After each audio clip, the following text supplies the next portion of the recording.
In this video, I want to take you through exactly how I built my online coaching business in less than 2 years to over 7 figures in revenue. And if you're new here, my name is Eric Partaker. I've been recognized as the CEO of the year, and I'm also the author of 2 best-selling books, including The 3 Alarms. If you were to ask me 3 years ago what my life would be like today, I'd probably say that I would be living a busy London lifestyle, working relentlessly to grow my business while still providing for my family. My reality today is completely different from anything that I would have expected and has gone beyond my wildest aspirations. My income's higher. I'm now doing a career that I truly love, and all of this has enabled me to create an entirely new life living in Portugal, my new home. And pretty much everything changed the moment I found my true calling and started my own online coaching company. Let's get into it. So number one, the first thing that you need to do is you need to invest in some type of coaching certification. You have to pick something that's going to give you a set of frameworks or tools or just the confidence to get started, coaching people and taking them from point A to point B, wherever it is that they want to go. And I would advise that you pick something that really interests you. So for example, for me, I've always been obsessed with high performance, peak performance, this whole idea of realizing your full potential. And so I ended up gravitating towards a program by Brendan Burchard called a Certified High Performance Coaching Program.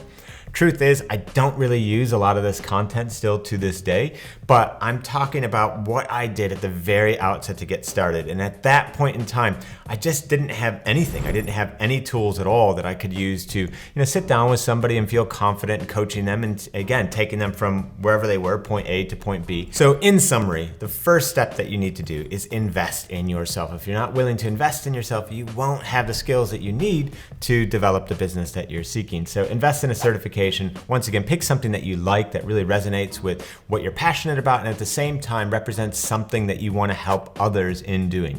And for me, that was high performance, peak performance, realizing your full potential, that whole realm. Okay, so you got your coaching certification. What do you need to do next? You need to get your first client. This is super critical because if you don't take advantage of what you've just learned and actually, apply it, you won't build up that momentum that you need to get the business started. And there was something really interesting that happened at the end of Brendan's certification. So right at the end of the program, he issued like a challenge to everyone in the audience. And he said, I challenge you all to get your first client within 7 days of having been certified. And I thought, heck, again, I thought, well, yeah, let me just give that a try, even though that wasn't even my original intent. When you have a paid client versus, coaching, a family member or a friend for free, it's just a totally different ballgame. Because think about it, if somebody's actually paying you money, then you need to make sure that you show up at your best. And also for them, if they're paying money, they're going to show up much better in the sessions as well. Why? Because they naturally will want to get a return on their investment. So I left the certification with this idea that, I'm going to give this a shot. I'm going to try to get my first paid client.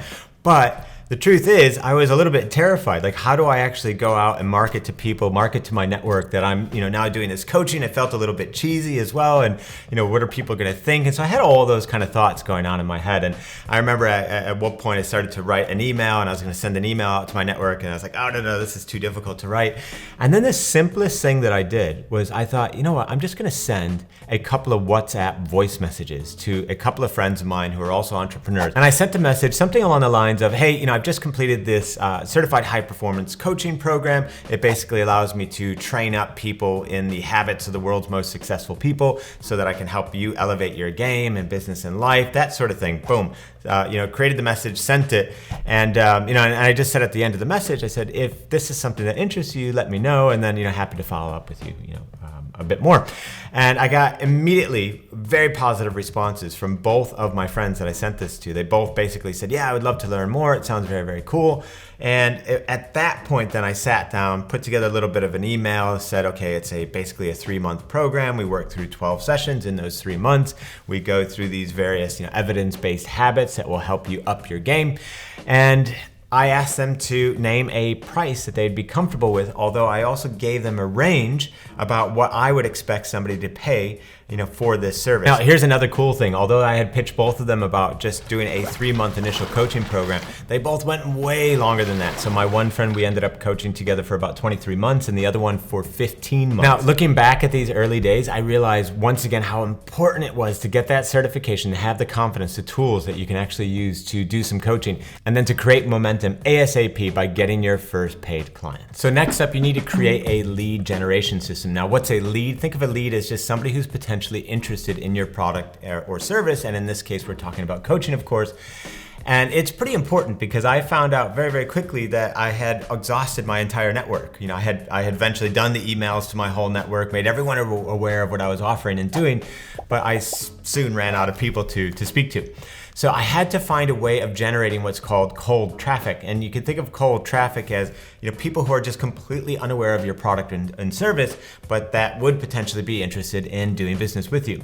And my first cold traffic generator was starting to speak on stage. So I started to sign up and take advantage of opportunities to speak at various events and stages. And then during those talks, I would always let people know that, hey, by the way, if you would like some support on anything that I've just covered in this presentation, I'd be happy to offer you a free high performance insights or a peak performance insights coaching session as my contribution to this event. And then I would provide my email and a way for them to get in touch. And that was a pretty good lead generator for me in the very beginning. After I had exhausted my network, started to make those points when I was speaking from stage that I was offering this as a service.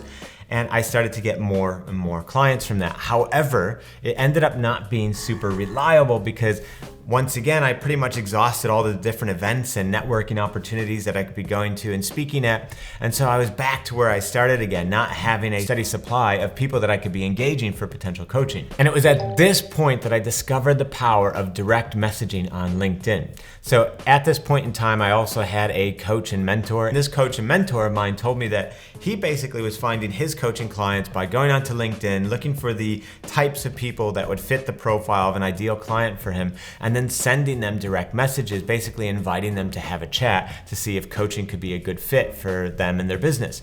And I thought, heck, that sounds pretty good. Why don't I just give that a try? And so I started to go onto LinkedIn. I actually bought this LinkedIn add-on called Sales Navigator. It's an extra tool that you add to LinkedIn. What's cool about Sales Navigator is you can target the people that would best fit you as a potential client. And you can also save these lists of people. And so for me, what I was doing was trying to target people who were founders, CEOs of their business, because that's my background. I've been a founder and a CEO. And so I wanted to help those people scale their businesses, their leadership, and themselves, integrating some of the high performance work that I had worked on, plus my own business, building experience. And so I started this whole direct messaging game. On a weekly basis, I would go into LinkedIn, I'd go into the Sales Navigator feature, and I would start targeting founders, CEOs within my area in the industries that I most liked or enjoyed working with or knew the most about. And I started to just send them messages. And I tested tons of different things. So I tested, for example, when you connect to someone, you can actually have a connection message or not. I tested various types of follow-up messages after that. And what I discovered for me was that what worked best was having no connection message. So you just send the request and you don't have any little spiel there or anything. And then after they accepted a connection request, I only send 2 more messages. Now, what's super important here is that you have to try your own thing. I don't know if LinkedIn is going to be the best way for you to generate leads for your business. Maybe it's going to be on Instagram or Facebook, but you need to take advantage of these social media tools out there so that you can find potential clients. Because once again, as I experienced, you're going to exhaust your network quite quickly. And so you have to find a way of reaching out to people who you don't even know to find those who would benefit from your new coaching and services that you're providing. Next up, you need to develop a sales script. And the way I like to think about that first session that you do with a potential client is that you're essentially hunting for gaps. You're hunting for gaps between where they are versus where they'd like to be. And it's super important in that call that you're explaining to them exactly how you're going to help them close those gaps. So you're hunting for the gaps and then showing them how you can close those gaps. Now, after you've done about 50 or so of these calls, you'll be able to do them on autopilot. But in the beginning, I found it quite important to have a bit of a script, a bit of a sales script. And when I first started doing these calls, I used to take 90 minutes to do them. These days, I can do them in 60 minutes, sometimes even just 30 minutes. And I'll just break down very quickly how my script or call flow goes. I start out, of course, at the beginning of the call, just introducing myself, explaining at a high level how my approach works. I ask them what, if any of that resonated with them. Also, I asked them what prompted their interest in a call after I had sent my initial direct message to them on LinkedIn. And then I asked them to share a little bit about themselves and their business. And it's at this point that I ask some qualifying questions to make sure that we're making good use of their time and mine. And these are questions around the size of the business. Questions about the sales, the profit, how many people are in the business, the basic numbers. And this is super important because if the business is not at a scale that can actually afford the coaching, then it's going to be a waste of their time and mine to continue doing the call much longer. Assuming that we continue talking after that point, I then take them through this whole hunting for the gaps thing. So I ask them, well, where would you like to be in 3 years' time? What are the things that could be getting in the way from that happening? I ask them to self-rate in different areas. I ask them to self-rate, for example, on the health front. From a 1 to 10 basis, 10 being, you're absolutely perfect. How are you in terms of your nutrition, your exercise, your sleep, questions like that, so that they can arrive at a basic number and rate themselves. I also do that on the business front, and I also do that on the home front. I put together their scores, ask them if they're happy with that as a total number, or if they'd like some support in, once again, closing the gap between where they are and where they'd like to be. And towards the end of the call, I start asking for permission quite a lot. So I'll say, for example, well, would you like me to summarize how I think I could help you? And I'm wanting them to invite me to continue talking more. And then I will also ask, well, would you like me to tell you how it would look logistically wise, structurally wise, if we were to work together? And last but not least, I state what would be required of them, which includes the investment, which is a topic that we're going to talk about next. All right, so now you're at the end of the call and it's time to present your price, but I wanted to break this section out separate from the previous one because it's so important, because you need to charge for impact, not hours. Don't ever think about the services that you're providing in terms of what's my hourly rate, how much should I be charging for an hour, because nobody on the planet pays for hours. Everyone on the planet only pays for results. And that's the same thing that you're selling at the end of the day. You're not selling your hours, you're not selling your time, you're selling the impact of the results that you can create in your client's life. And I make this point very clear to the founders and the CEOs, for example, that I'm speaking to, by explaining to them, for example, that let's say they have somebody in the team who's working 40, 50, even 60 hours a week, but that person actually isn't delivering results, isn't achieving what they have been tasked to do. And if they're aware of that and they make this point to the person, then the person responds, yes, but I'm working 40 hours a week or 50 hours a week or 60 hours a week. It's kind of irrelevant, right? If the team member isn't delivering impact, isn't delivering results, then the number of hours that they're working is not relevant. And it's the same in this case for your coaching services. The number of hours that you're putting into it doesn't matter. What matters at the end of the day is the impact, the results that you're creating for your client. And that's what you need to be charging for. And another point that I'll make to my prospective client is that they are making already a similar investment, say, in somebody on the team, and they're getting a return on that investment. And I'll make the point that the ROI that they can expect to get on this investment in the coaching services will be even greater than the ROI of the investment that they're already making within their existing team, because whereas that investment within the team, say, is delivering results within a particular function or area within the business and company, I make the point that the investment here is going to deliver results across the entire company and their lives. And so they really get the sense of, okay, this is a much higher impact investment at a level that I'm already making. And I'm reaffirming this basic principle that nobody at the end of the day is paying for hours. They only pay for impact or results. Next up, 1,000 no's. Now, what does that mean? Well, this is all about setting goals, but my approach to goal setting when I was building my coaching business was a little bit counterintuitive. So I actually set myself the goal of trying to get 1,000 no's. No, God, please, no, no! I don't want to work with you, Eric, as quickly as possible. And I picked this up after coming across a quote from Byron Katie, where she said, basically, you can have anything, just about anything that you want in life, provided that you're willing to go through 1,000 no's, provided that you're willing to face all of that hard work, challenge, potential rejection, knowing that yes lives in the land of no. So I actually set myself then the goal of trying to get to 1,000 no's. And the way I thought about it was that if I could do 5 new prospective client conversations a week, for 4 years, it's about roughly 250 a year, I would get to my 1,000 no's goal. And at the start of every single morning, I would rewrite that goal, 1,000 no's by XYZ date.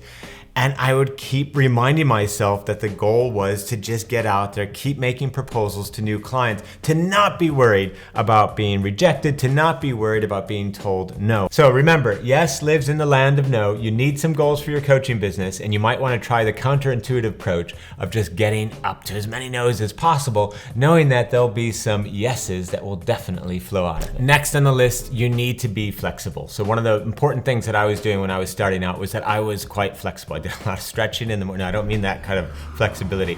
I was flexible in terms of how much do I charge for clients, what time of day was I willing to do coaching. I even was so flexible that I would even do coaching sometimes on the weekends for certain clients because it was the only thing that worked for my schedule, for theirs.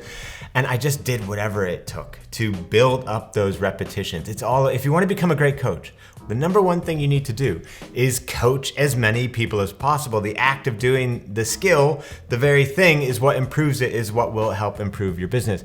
But you need to be flexible in the beginning because you got to take clients kind of like in any way that they can come. So sometimes some can pay more than others. Sometimes some can only do coaching in the evening, some in the morning. As I mentioned before, I had a couple of clients where I coached them on Sundays. Wasn't ideal. It's not how I do things today. Now the business is far more developed and it's at a much different level. But I'm talking about how I got started in the beginning.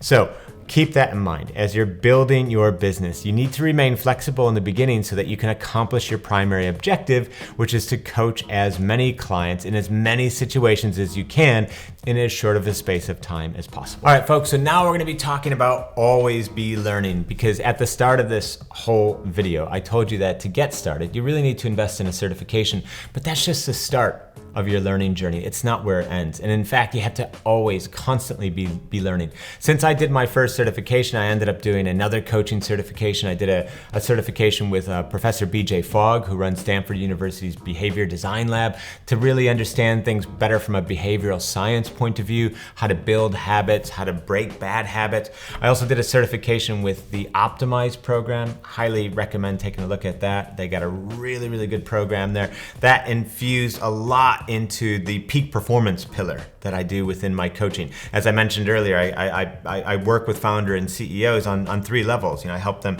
scale their business, scale their leadership, and also scale themselves. And I also read a super impactful book for me, which is called The Prosperous Coach. It's by a guy named Rich Litvin. I've done a coaching program with Rich as well, picked up some skills from that program. But really, this book here took me to a completely different level with my coaching. I felt like I was a lot more confident in that whole point that I made earlier about charging for impact, not hours. It made me more confident to charge what I thought I was worth in the end. And it also got me focused on that whole idea of just constantly making proposals and not worrying about the no's. Remember before earlier, I mentioned that, that line, yes lives in the land of no. I think I actually learned that from Rich. So the point being here is that you always just need to keep learning. So read books, take on new certifications, constantly develop your skills so that you can continue to elevate your business. All right, so now we're going to be talking about how you can optimize your week for productivity. Of course, when you're getting started, as I mentioned earlier, you just have to be flexible, right? You have to kind of take whatever opportunity that comes your way so that you can build those early skills, build your business. But over time, you'll develop a quite large client base. And unless you really optimize your week, you'll start to feel that your week becomes very inefficient. And I'll explain to you what I've done over the years. So this is what my week looks like now. So Mondays and Tuesdays, I do all of my one-to-one coaching sessions. As you can see, I have capacity for 8 clients on both days, 4 hours in the morning, 4 hours in the afternoon. And because I coach clients once every 2 weeks, those 16 slots on a per week basis actually translates to capacity for 32 one-to-one coaching clients. So that is a significant cash flow generator for me and the business, but I'm doing it all just on Mondays and Tuesdays. Wednesday mornings are dedicated for new potential one-to-one client conversations.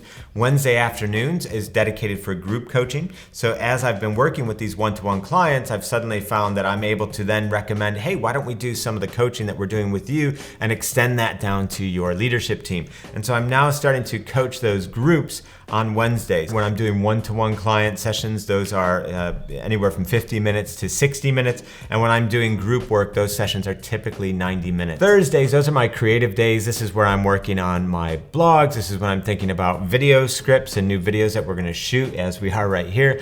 It's when I'm writing my emails for my email list, which I've been growing over the years. It was the day that I used to write the book that I've written, The 3 Alarms, which, by the way, once again, there's a free link to get a digital copy of that book in the description of this video below.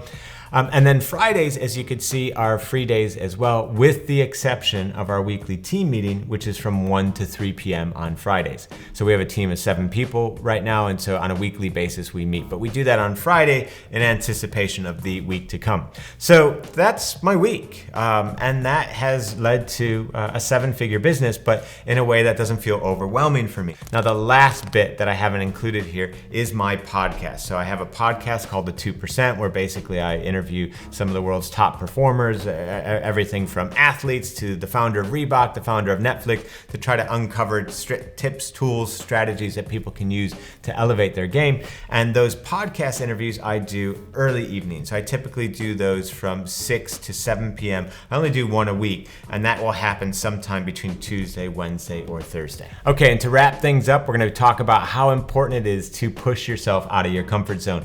The primary way I've been able to create such a successful online coaching business in such a short space of time is because I've been constantly looking to push myself out of my comfort zone. Your growth doesn't happen, in your comfort zone. You don't go to, a gym and lift super comfortable weights to become stronger. You actually have to stress yourself, right, to become strong. And it's the same with your business. You need to step in the direction of discomfort. You need to embrace the things that you find challenging, maybe even a little bit scary, because that's where your growth lies. That's how I've been able to build this business. That's how I've been able to step into having so many of those client calls, focused on the no's, not being afraid of rejection, knowing that the yeses will eventually arrive. It's how I've pushed myself to do things like, write a book, create a course, develop my speaking, ability over the years. So you have to, number one, focus on pushing yourself out of your comfort zone. So I hope you've enjoyed this video. I try to take you A through Z, pretty much exactly how I've built a 7-figure online coaching business in less than 2 years, without, by the way, using a single ad. And the way I did it is the way I've just described. So I hope you enjoyed that, and I look forward to seeing you for the next video.